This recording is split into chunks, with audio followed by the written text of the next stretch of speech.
আলাইহিস সালামকে যখন আল্লাহ সুবহানাহু ওয়া তাআলা তৈরি করলেন, পৃথিবীর সমস্ত বস্তুর নাম আল্লাহ তাআলা আদমকে শিখিয়ে দিলেন। এটার নাম এই, এটার নাম ওই, ওটার নাম এই, সমস্ত কিছু শিখিয়ে দেওয়ার পরে আল্লাহ সুবহানাহু ওয়া তাআলা ফেরেশতাদেরকে ডেকে বলছেন, এই তোমরা বলো তো এই জিনিসগুলোর নাম কি? তখন বলছেন, আল্লাহ আপনি যেটা আমাদেরকে জানিয়েছেন অতটুকুই, বাকি আমরা জানি না। তখন আল্লাহ তাআলা বলছেন, দেখো আদমের কি অবস্থা, আদম তুমি বলো তো এইগুলোর নাম কি? আদম আলাইহিস সালাম সব নাম বলে দিলেন। তখন আল্লাহ তাআলা ফেরেশতাদেরকে বলছেন, তোমরা আদমের কি সাজদা করো। সবাই সাজদা করলো, একজন করো না, আবা আস্তাগফারা ওয়া কানা মিনাল মুশরিকিন। আল্লাহ, একজন করলো না, মিস্টার ইবলিস করলো না, এই তো। এইবার আপনাদেরকে একটা কথা বলি, এখানে তাফসীর কারকগণ দুই তিনটে কথা বলেছেন। এক, যে আদম কিসের তৈরি? হ্যাঁ, মাটির তৈরি, তাই না?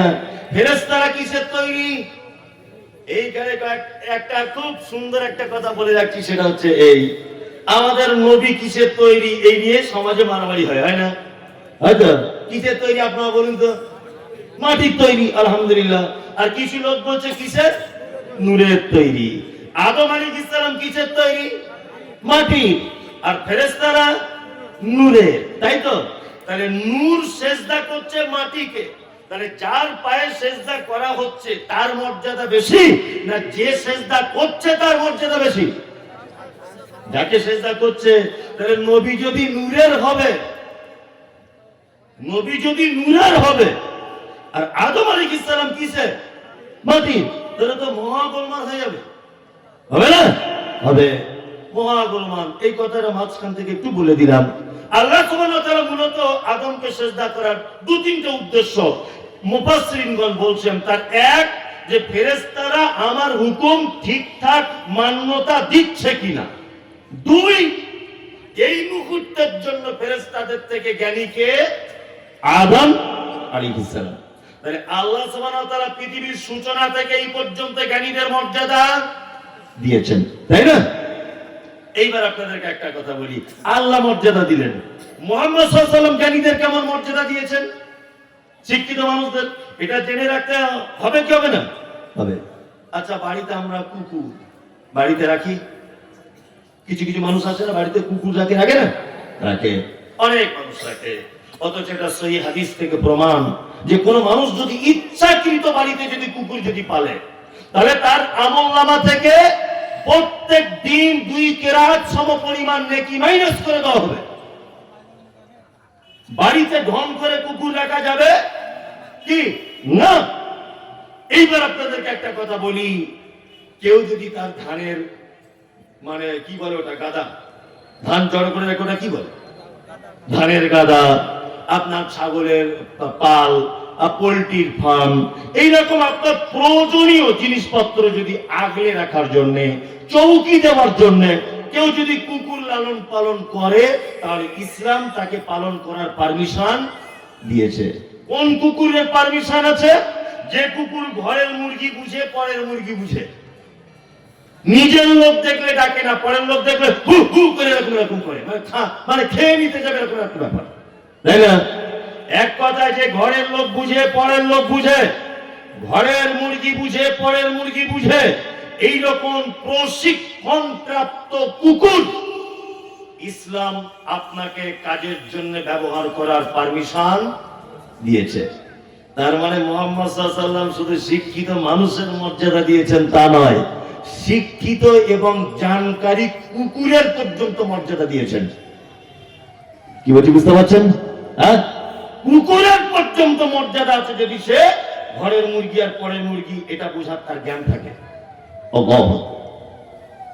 এইবার আপনাদেরকে একটা কথা বলি, আমরা শিক্ষিত মানুষদের মর্যাদা কি দিই না। সারা দেশব্যাপী নয়, সারা পৃথিবীতে যত বিপর্যয়, সমস্ত বিপর্যয়ের মূল কারণ শিক্ষিত মানুষদেরকে আমরা প্রাধান্য দিতে পারি কি নেই। আমাদের মর্যাদা কেমন, একটা বাস্তব চিত্র তুলে ধরি। আমি মমতাজুল ইসলাম আপনাদের গ্রামে ভোটে দাঁড়িয়েছি, কি বললাম বুঝলেন? আমি নির্দলে দাঁড়িয়েছি, আমি নির্দলে না, আমি দাঁড়িয়েছি বর্তমান যে পার্টিটা চলছে এই পার্টিতে। আর সভাপতি সাহেব উচ্চ শিক্ষিত মানুষ, উনি দাঁড়িয়েছেন নির্দলে। আর আমি একেবারে মূর্খ লোক, কিছু বুঝি না, আমি দাঁড়িয়েছি বর্তমানে যে পার্টি চলছে এতে, আর উনি দাঁড়িয়েছেন কিসে? নির্দলে, তাই তো? আচ্ছা বলুন তো, কালকে রেজাল্ট আউট হবে, ভোটে জিতবে কে? আমি জিতবো না? আমি রানিং পার্টিতে দাঁড়িয়েছি। উনি অথচ এমবিবিএস ডক্টর, উনি মানে কি বলবো, একজন হাই এডুকেটেড মানুষ, উনি নির্দলে দাঁড়িয়েছিলেন, ওই জন্য জিততে পারবে না।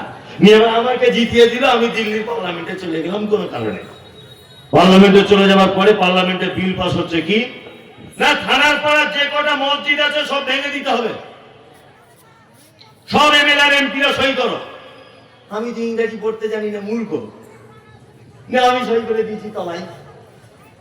আনন্দবাজার পত্রিকা বার হয়েছে, কে কে সই করেছে দেখি। থানার পাড়ার কে? মমতাজুল ইসলাম, তো এটা আমাদের এমএলএ, আমাদের এমপি, ও মসজিদ ভাঙার ব্যাপারে সই করেছে। মারকে ধরকে, এই রাস্তা অবরোধ কর, এই ওর বাড়ি ভাঙচুর কর, এসব করবে কি করবে না? দোষ আমার নয়, আপনি হচ্ছেন সব থেকে বড় গাধা। আপনি আমার মতো বড় গাধাকে ওখানে পৌঁছালেন কেন? হ্যাঁ, দোষ আমার না, দোষ আপনার। হ্যাঁ, দোষ আপনার। আপনি তো জানেন আমি একজন অশিক্ষিত গণ্ড মূর্খ, আপনি আমার মতো অযোগ্য লোককে পার্লামেন্ট পর্যন্ত পৌঁছালেন কেন? অথচ উনি একজন শিক্ষিত মানুষ, আপনি ওনাকে অপমান করলেন কেন? আপনি ওই পর্যন্ত পৌঁছালেন না। আমার মতো একজন গণ্ড মূর্খকে আপনি যদি পার্লামেন্টে পাঠান, আমার দ্বারাতে দেশের কোন উপকার হবে এটা ভাবা যায়? ভাবা যায়? জানি না।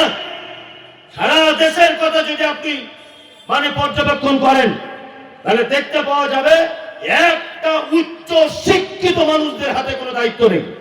দেখুন আপনি সারা দেশের দিকে তাকিয়ে, এমনি এক দেশটা রসাতলে চলে যাচ্ছে।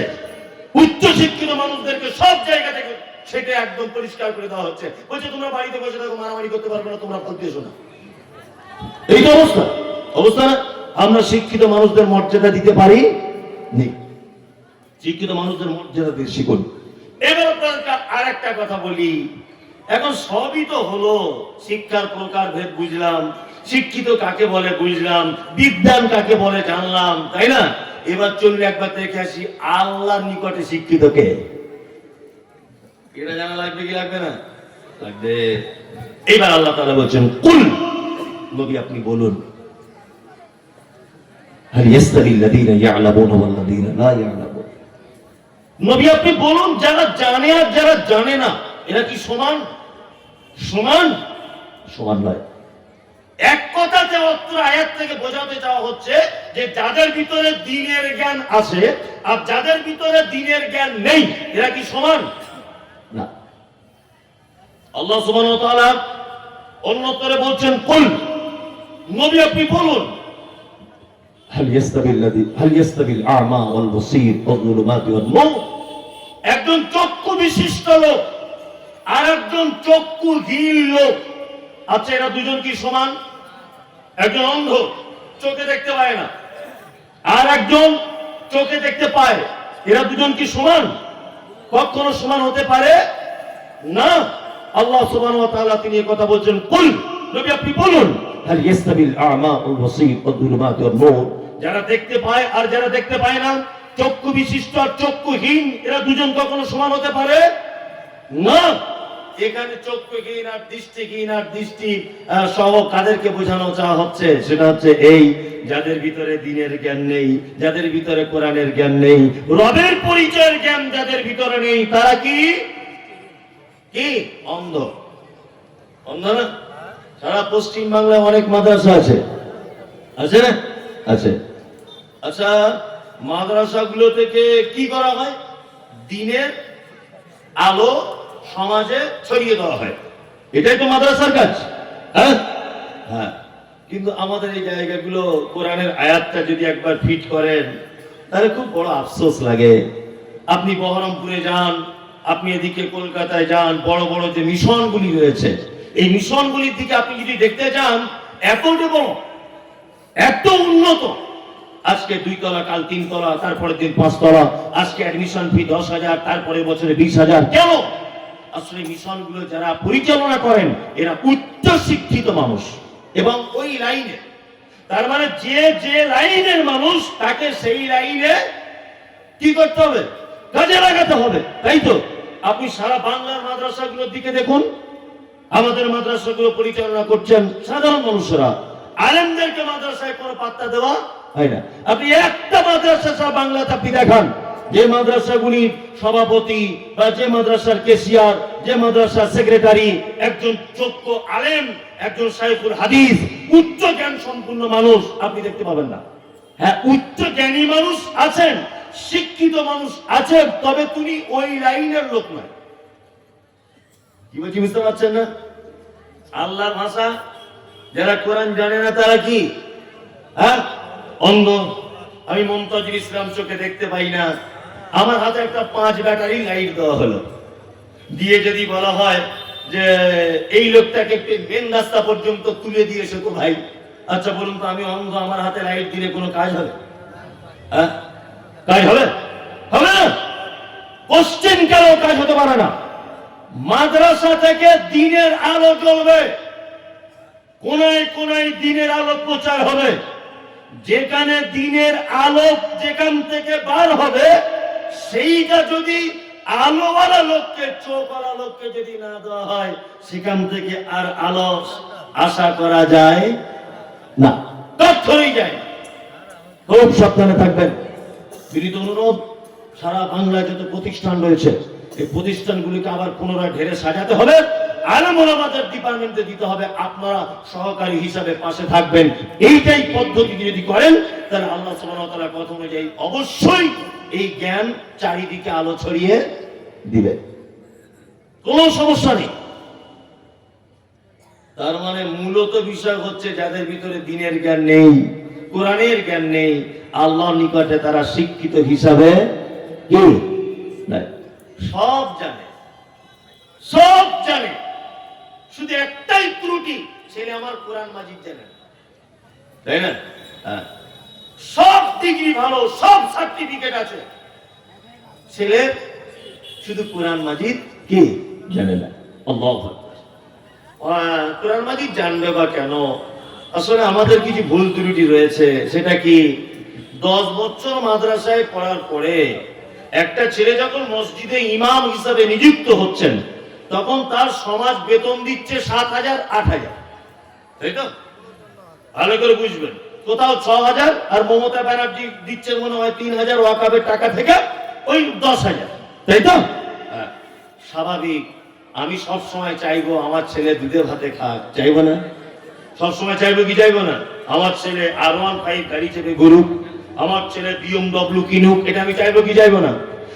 একটা বাপ যদি দেখে যে একটা মসজিদের ইমামের বেতন 7,000 বা 8,000, তাহলে বলুন এই বাপ স্বতঃস্ফূর্ত ভাবে সে তার বাচ্চাকে মাদ্রাসায় দিতে চাইবে? চাইবে না। ওর বাপ সবসময় চাইবে 2 কাঠা জমি বিক্রি হলেও বড় একটা মিশনে ভর্তি করি, ছেলে যদি ডাক্তার হয় অন্তত সারাদিনে 10টা রুগী দেখলে অন্তত 2,000 করে ফি হলে 20,000 টাকা হয়ে যাবে। ভাবছে কি ভাবছে না? ভাবুন, ভাবুন, কোনো সমস্যা নেই। তবে কিয়ামতের মাঠের অবস্থাটা আপনার বলি, একদম গল্পর আকারে বলছি যাতে আপনার বুঝতে সুবিধা হয়। কিয়ামতের মাঠে আল্লাহ সুবহানাহু ওয়া তাআলা একজন কোরআনের হাফেজকে ডাকবেন, এই তুমি এসো, একজন আলেমকে ডাকবেন, তুমি এসো, একটা কোরআন তেলাওয়াত করো তো। কোরআন তেলাওয়াত করো, ও তেলাওয়াত করবে আলহামদুলিল্লাহি রাব্বিল আলামিন, তেলাওয়াত করো। তুমি এক কাজ করো, তুমি মর্যাদার একটা স্থানে পৌঁছে যাও, অর্থাৎ জান্নাতের একতলার উপর উঠে যাও।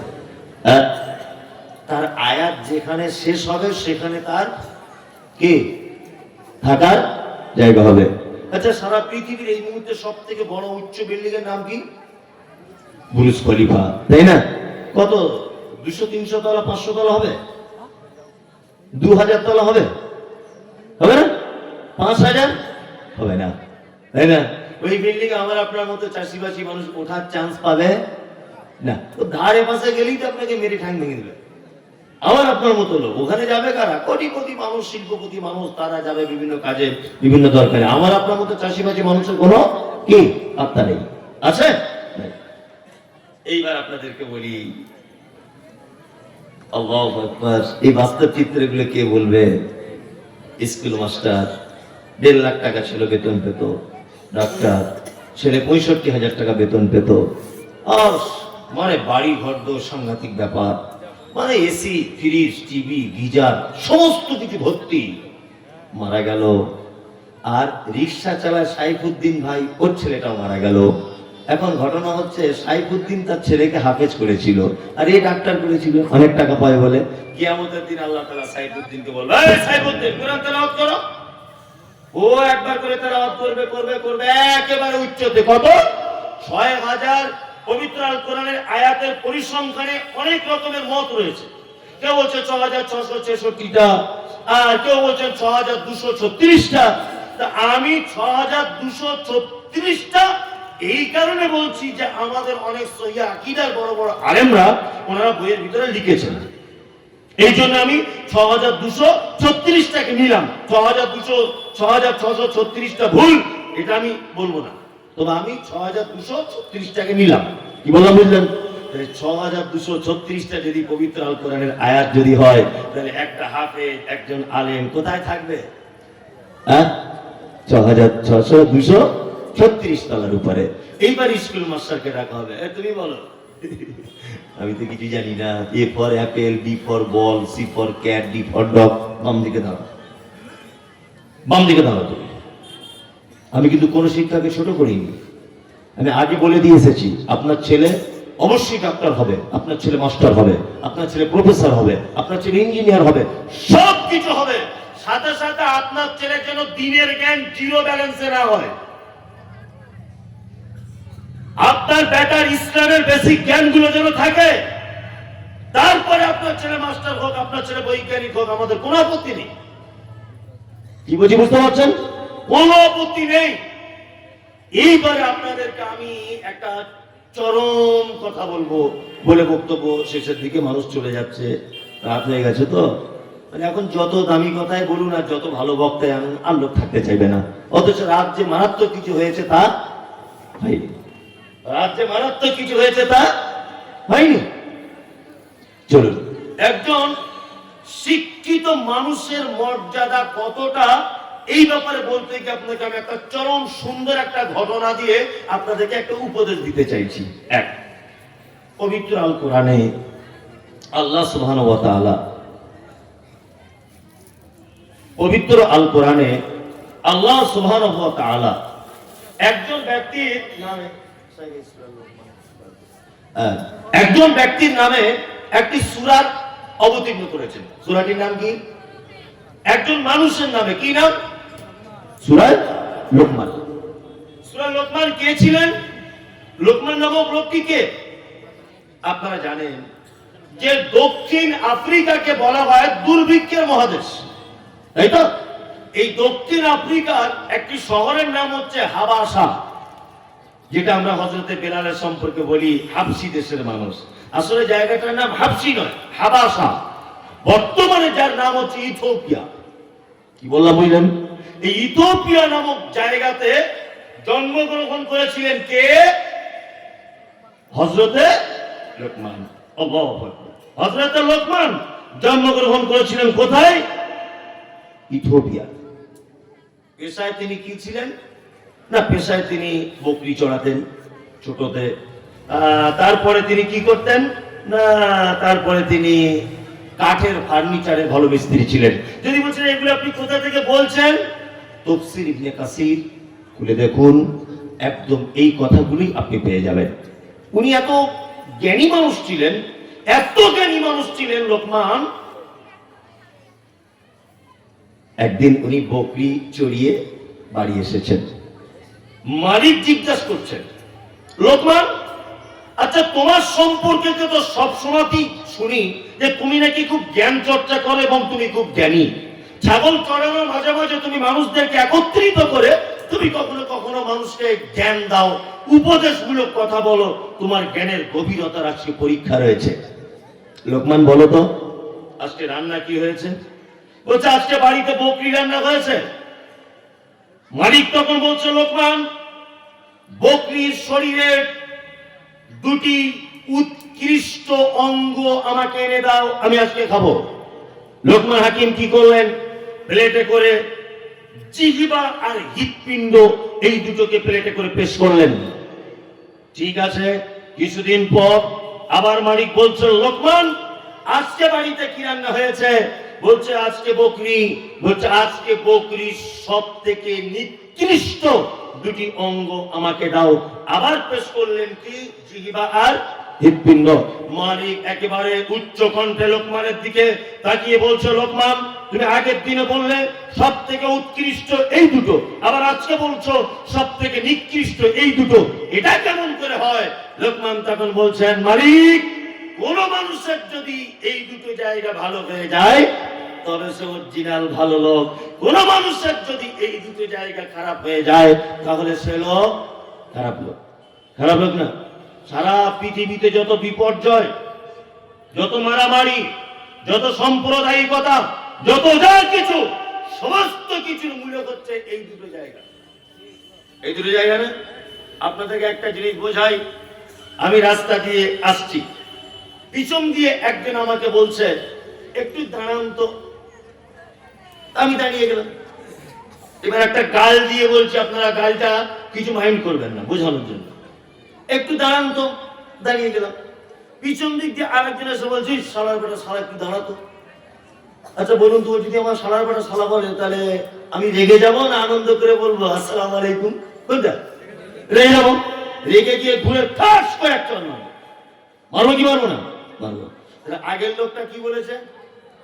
দাদা একটু দাঁড়ান তো। এটা একটা কথা। আর ও পিছন দিক দিয়ে আমাকে বলছি, শালা একটু দাঁড়াতো। তাহলে আমার রাগ হবে কি হবে না? হবে। আমি যখন রেগে ওকে একটা চড় মারলাম, ও আমাকে একটা মারলো। আমি একটা ঘুষি মেরে দিয়েছি, ও আমাকে একটা ঘুষি মেরেছে। দুজনে কস্তা কুস্তি চলছে আর কি, বুঝলেন না? এখন ওর বেটা আসছিল মোটর সাইকেলে করে, দেখছো রে বাবা মমতাজুল আমার বাপকে মারছে। নেমে গেল গাড়ি থেকে, নেমে ওর বাপের পক্ষ নিয়ে এবার দুই বাপ বেটা আমাকে মারছে। আমার তিনটে ছেলে আসছিল মোটর সাইকেলে করে, আমার তিনটে বেটা একসাথে আসছিল। এসে দেখছি এরা দুই বাপ বেটা আমার বাপকে মারছে। নেমে গিয়ে আমার তিনটে বেটার আমি কজন হলাম? চারজন। চারজন। এবার ওদের তিনজনকে মারছি আমরা, ওদের দুজনকে মারছি। তাহলে জিতবে কে? আমি জিতবো। মারপিট এমন পর্যায়ে পৌঁছে গেল, সন্ধ্যা 7টায় দেখছি থানার পাড়া হাসপাতালে দুজন পাশাপাশি বেডে শুয়ে আছি। মামু তোর কি অবস্থা? আমার বলিস না ভাই, তোর বলছে আমারও তাই। আচ্ছা বলুন তো, হাসপাতালের বেড পর্যন্ত পৌঁছাতে প্রথম অপরাধ কে করেছে? কে? এই যে দাদা একটু দাঁড়ান, শালা একটু দাঁড়ান, দুটোর মধ্যে ডিফারেন্স নেই? আছে? আছে। কি বললাম বুঝলেন? আর কিছু মানুষ আছে তাদের এই জায়গাটা খুব অসুখ। ওই জন্য আল্লাহ সুবহানাহু ওয়া তাআলা পবিত্র আল কোরআনের ভিতরে বলছেন, ওয়ামিনান নাসি মান ইয়াকুলু আমান্না বিল্লাহি ওয়া বিল ইয়াউমিল আখির ওয়া মা হুম বিমুমিনিন।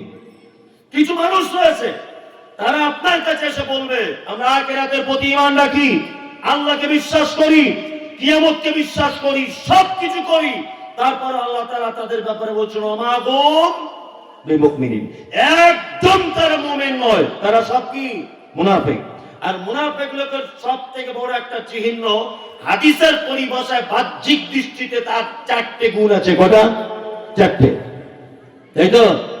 তিনটে একটা হাদিসে, আর একটা হাদিসে একটা শব্দ বাড়ানো আছে, ঝগড়া হলে গালাগালি করে। যাই হোক, মুনাফিকের এটা হাদিসের দৃষ্টিতে, বাহ্যিক দৃষ্টিতে একটা মুনাফিক চিনতে গেলে কটা গুণ? চারটে, তাই তো? কিন্তু আভ্যন্তরীণ অনেক গুণের ভিতরে একটি গুণ রয়েছে মুনাফিকের। মুনাফিকের এই জায়গাটা খারাপ। কিছু লোক আছে না, দেখবেন আসসালামু আলাইকুম, মৌলভী সাহেব আপনার মতো লোক হয় না। কি বললাম বুঝলেন? আপনার মতো লোক হয় না। এই কথাটা বললো কখন? ফজরের নামাজ পড়ে। ফজরের নামাজ পড়ে ইমাম সাহেবকে বলছে, সত্যি এর আগে যত ইমাম সাহেব হয়েছে আপনার মতো কোরআন তেলাওয়াত, আল্লাহু আকবার, এত মধুর লাগে, খুব পছন্দ আমার। আমি আগে ফজরে কম আসতাম, এখন আপনি কোরআন তেলাওয়াত করেন বলে আমি আর ঘুমিয়ে থাকতে পারি না, উঠে চলে আসি। ও মিষ্টি মিষ্টি করে বললেন। ইমাম সাহেব নতুন নতুন এসেছিল, প্রশংসা করে গেলেন। একটু পুরাতন হয়েছে, তো একদিন হঠাৎ করে ওর ছেলের পাতলা পায়খানা কাউকে কমিটি না জানিয়ে বাড়ি চলে গেছে, কাউকে জানাতে পারেনি। ছেলের অবস্থা খারাপ, পাতলা পায়খানা, সিলাইন চলছে, কাউকে বলার সুযোগ পায়নি। যে লোকটা ফজরের নামাজের পর ইমাম সাহেবের প্রশংসা করছিল, কি বললাম বুঝলেন, ওই লোকটা এসে দেখছে জোহর ইমাম সাহেব নাই, অন্য একজন নামাজ পড়াচ্ছে, আর যে নামাজ পড়াচ্ছে ও তার পাশের বাড়ির মহাশত্রু। কি বললাম বুঝলেন? ও তখন কমিটিকে চিঠি কল করে হোক আর মসজিদে চিল্লে চিল্লে দিয়ে বলছে সব ভালো, ইমাম সাহেবের কোরআন কোরআন পড়া সব ভালো, কামাই করে, একে না রাখাই ভালো।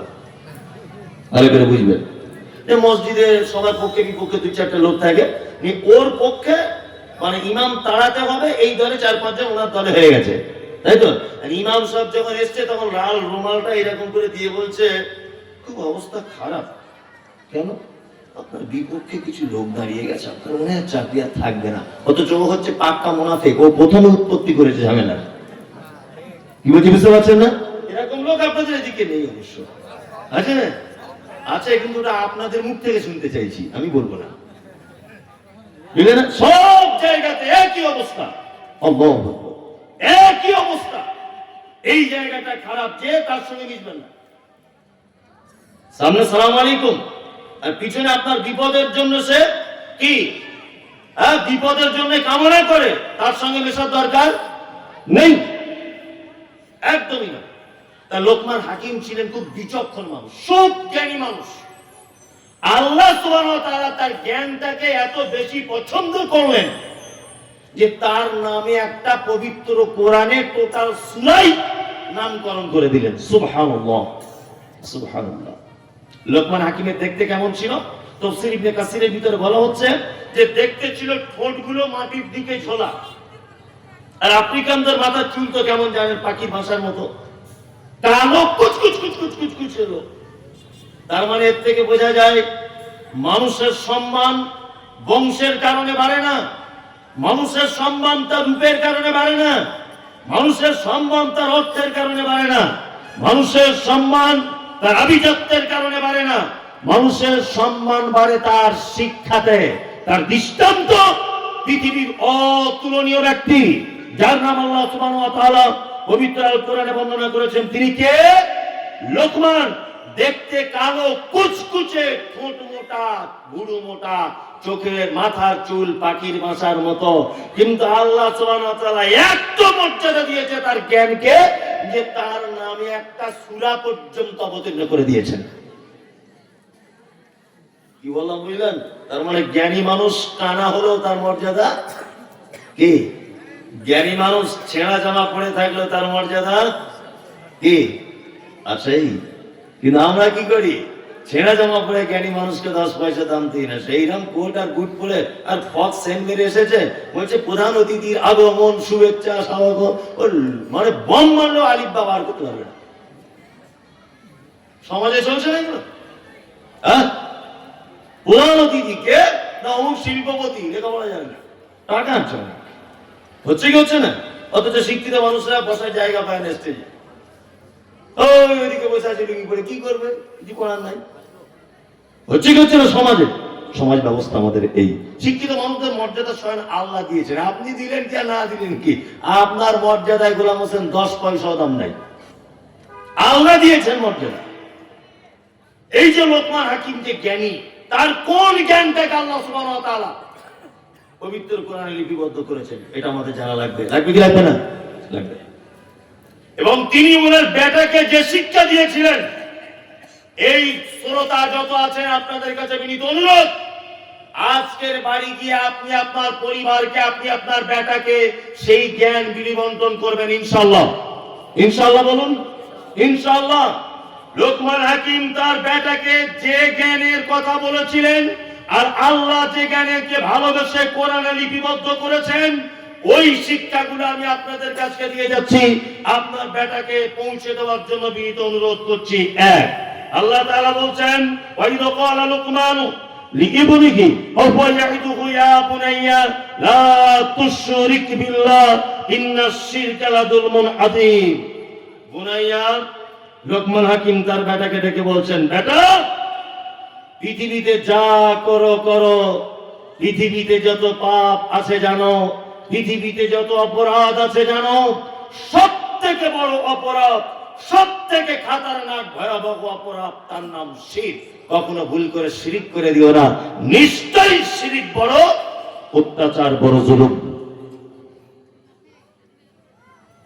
তার মানে আমাদের জীবনের সব থেকে বড় শিক্ষা হচ্ছে এই যে আমাদের প্রত্যেক পরিবারকে শিরক মুক্ত পরিবার গড়ে তুলতে হবে। এটাই আপনার জীবনে আজকে প্রথম শিক্ষা। শিরক মুক্ত কি করতে হবে? পরিবার গড়ে তুলতে হবে। শিরকের সঙ্গে আপনার পরিবার কখনো আপোষ করবে না, আর আপনিও কোনোদিন করবেন না। শিরক বোঝেন তো? কি কি বলুন তো, আপনি সেই থেকে মাথা নাড়ছেন, বলুন। আল্লাহর সমকক্ষ অন্য কাউকে তৈরি করা। আল্লাহর সমকক্ষ অন্য কাউকে তৈরি করা, তাই তো? হ্যাঁ, আমি একদম পাড়া গ্রামের ভাষায় বলে দিচ্ছি শিরক কাকে বলে, আপনার আরো সুবিধা হবে বুঝতে। আল্লাহর যে ক্ষমতা আছে, এই ক্ষমতা পৃথিবীর অন্য কারো আছে, এটা মনে করা কি শিরক। কি বললাম বুঝলেন? আল্লাহর যে ক্ষমতা আছে, এই ক্ষমতা অন্য কারো আছে, এটা মনে করা শিরক। আরে মানুষ শিরক বোঝা তো দূরের কথা, লা ইলাহাটাই বুঝে না। শিরক তো অনেক দূরের কথা। কি বললাম বুঝলেন? লা ইলাহা, এইটাই মানুষ বোঝে না। আল্লাহ, লা ইলাহা ইল্লাল্লাহ মানে কি? আল্লাহ ছাড়া কোনো মাবুদ নেই। ভাবি বলেছেন, যা করেছেন তাই, তাই না? এর মানে পরিপূর্ণতা লাভ হয়নি। লা ইলাহা ইল্লাল্লাহ, আল্লাহ ছাড়া, এখানে মানে করতে হবে আল্লাহ ছাড়া কোনো সত্য উপাস্যক নেই। মাবুদ অনেক আছে, আল্লাহ ছাড়া অনেক অনেক দেব দেবী আবি যাবি অনেক কিছু আছে, আছে না? কিছু লোকের দেব দেবী আছে, কিছু লোকের মরা মানুষের কবর আছে, কিছু লোকের গাছতলা আছে, কিছু লোক ঘোড়া তৈরি করে তার সামনে চালিয়ে যাচ্ছে, যাচ্ছে না স্যার? আছে না নাই? তারা তো তাদেরকে আল্লাহ বলে দাবি করছে, আল্লাহ সমকক্ষ মনে করছে, কি করছে না? করছে। এই জন্য এখানে মানে করতে হবে কি, আল্লাহ ছাড়া কোনো সত্য উপাস্য নেই। আছে উপাস্য, সব মিথ্যা। কি বললাম বুঝলেন? আর একটা কথা বলে রাখছি, সেটা হচ্ছে আবু জেহেলকে চেনেন? নাম শুনছেন? খুব ভালো লাগছিল নাকি? মারাত্মক বদমাশ চিটার, হ্যাঁ আবু জেহেল, তাই তো? মারাত্মক বদমাশ। হ্যাঁ, আবু জেহেল লা রাজ্জাক ইল্লাল্লাহ এটা বিশ্বাস করত। লা রাজ্জাক ইল্লাল্লাহ মানে আল্লাহ ছাড়া কোনো রুজির মালিক নেই, এটা আবু জেহেল বিশ্বাস করত। লা খালাকা ইল্লাল্লাহ, আল্লাহ ছাড়া কোনো সৃষ্টিকর্তা নেই, এটা বিশ্বাস করত কে? আবু জেহেল। রাত দিনের বিবর্তনের মালিক কে? আল্লাহ, এটা বিশ্বাস করত কে? আবু জেহেল, তাই না? আবু জেহেল একটা জিনিস বিশ্বাস করত না, কি? লা ইলাহা ইল্লাল্লাহ, আল্লাহ ছাড়া কোনো সত্য উপাস্যক নেই, এইটা আবু জেহেল বিশ্বাস করত না। আবু জেহেল বলতো, মুহাম্মদ আল্লাহ সব ক্ষমতার মালিক, এটা আমি জানি, তবে তুমি যাই বলবে বলো, আল্লাহর কাছে ডাইরেক্ট পৌঁছানো যায় না। 360টা দেব দেবীর মাধ্যম দিয়ে আল্লাহর কাছে পৌঁছাতে হবে, ভায়া হয়ে যেতে হবে, তাই না? আমাদের বর্তমান মুসলমানদের কিছু এরকম আকীদা, এরকম বিশ্বাস আছে না নেই? আছে? বলছে আল্লাহকে ডাইরেক্ট ডাকা যাবে না, যতই হুজুর হও ভায়া হয়ে না ছাড়া হবে না। বলছে কি, বলছে না? এটা কি আকীদা? কি শিরক আকীদা? আকীদাটা কি? শিরক আকীদা, একদম ভ্রান্ত আকীদা। আল্লাহু আকবার। এই কথা আমি অনেক জায়গাতে বলি, আবার আপনাদেরকে বলছি। আমি ভেলোরে যাব, চেন্নাই ডাক্তার দেখাতে যাব, আমি মূর্খ লোক, লেখাপড়া জানি না, অশিক্ষিত লোক। আচ্ছা বলুন তো, আমি কিন্তু অশিক্ষিত লোক, লেখাপড়া জানি না, হিন্দি বুঝি না, কোন ট্রেনে উঠতে হয় জানি না, তা আমি একটা লোক ভাড়া করে নিয়ে যাবো কি যাবো না? যাবো, যাবো। তাকে বলবো, ভাই তোকে 500 করে টাকা দেবো, তোকে খাওয়াবো, প্রতিদিন আমার সঙ্গে থাকবি, চিকিৎসাটা করিয়ে আনবি। তাহলে লোক দালাল ধরে যায় কখন? যখন অপরিচিত থাকে। চেনা পরিচয় থাকে না, তখন দালাল হয়ে পৌঁছাতে হয়, তাই না? হ্যাঁ। এবার আপনাদেরকে একটা কথা বলি, আপনার নাম আব্দুর রহমান, আপনার যে এই গ্রামে বাড়ি, আপনি যে আব্দুর রহমান, এটা কি আল্লাহর আগে থেকে জানা আছে না নেই? আছে। আল্লাহ আগে থেকে জানেন যে আপনার নাম আব্দুর রহমান? জানে? জানে। আল্লাহর সঙ্গে আপনার আগে থেকে পরিচয় আছে না নেই? আছে। তাহলে আল্লাহর সাথে যদি আগে থেকে আপনার পরিচয় থাকে, তা মাঝখানে কেন আপনি দালাল ধরতে যাবেন?